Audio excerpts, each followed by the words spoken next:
صوبائی دارالحکومت کے مرکزی پارک جیلانی کی اپ گریڈیشن کا کام جاری۔ D G P H A Lahore کی ہدایات پر شہر کے مرکزی پارک جیلانی پارک میں گرین بیلٹس کی اپ گریڈیشن، گھاس شجرکاری سمیت پارک میں جاگنگ ٹریک کی مرمت کا کام تیزی سے شروع کر دیا گیا۔ D G P H A Lahore Muhammad Muzaffar Khan کا کہنا ہے کہ شہریوں کے لیے سہولتوں سے لیس پارکوں کی فراہمی پی ایچ اے لاہور کی اولین ترجیحات میں ہے۔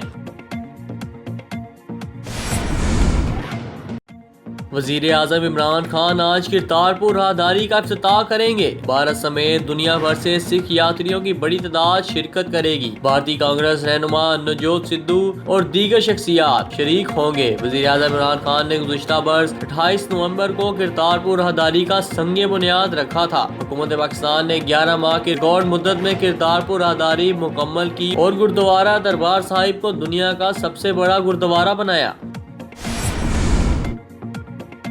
شاعر مشرق علامہ اقبال کا یوم پیدائش عقیدت و احترام سے آج منایا جا رہا ہے۔ مسلمانوں کے لیے آزاد ملک کا خواب دیکھنے والے اور انسانی روح بیدار کرنے والے مفکر پاکستان شاعر مشرق ڈاکٹر علامہ محمد اقبال کا آج 142واں یوم پیدائش ملک بھر میں عقیدت و احترام کے ساتھ منایا جا رہا ہے۔ ہر سال 9 نومبر کو پورے پاکستان میں شاعر مشرق علامہ اقبال کے یوم پیدائش کو یوم اقبال کے طور پر منایا جاتا ہے۔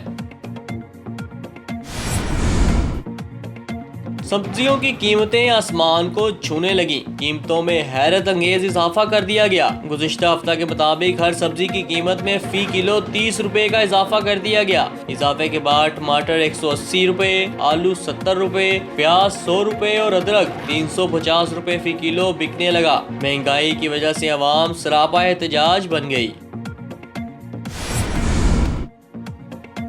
پنجاب کے تعلیمی اداروں میں موبائل فون، سوشل میڈیا کے استعمال پر پابندی لگا دی گئی۔ محکمہ اسکول ایجوکیشن پنجاب کی جانب سے صوبے کے تمام اضلاع کی تعلیمی انتظامیہ کے چیف ایگزیکٹو افسران کو لکھے گئے مراسلہ میں کہا گیا کہ تعلیمی اداروں میں نوجوانوں کو منشیات کی لعنت سے دور رکھنے کے لیے یہ ضروری ہے کہ 16 سال سے کم عمر بچوں کے موبائل فون اور سوشل میڈیا تک رسائی کے دیگر ذرائع پر مکمل پابندی عائد کی جائے۔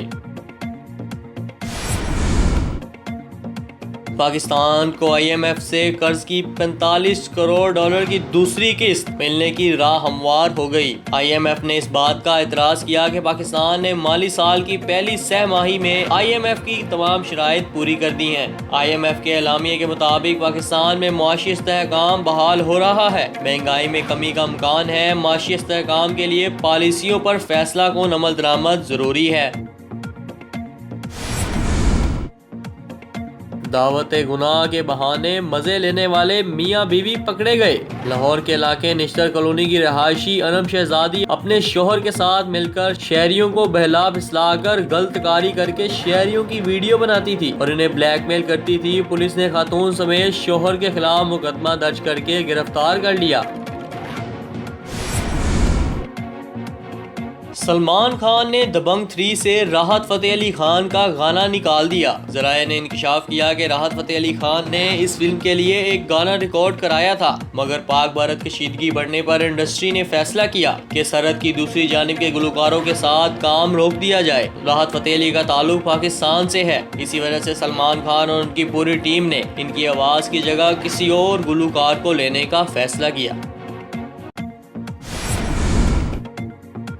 آئی فون 11 سیریز کے فونز کی پاکستان آمد۔ ایپل کے آئی فون 11 سیریز کے 3 فون ستمبر میں متعارف کرائے گئے تھے اور اب یہ پاکستان میں فروخت کے لیے پیش کیے جا رہے ہیں۔ آئی فون 11، آئی فون 11 پرو اور آئی فون 11 پرو میکس کی پاکستان میں پری بکنگ کا سلسلہ جمعہ سے شروع ہو گیا ہے۔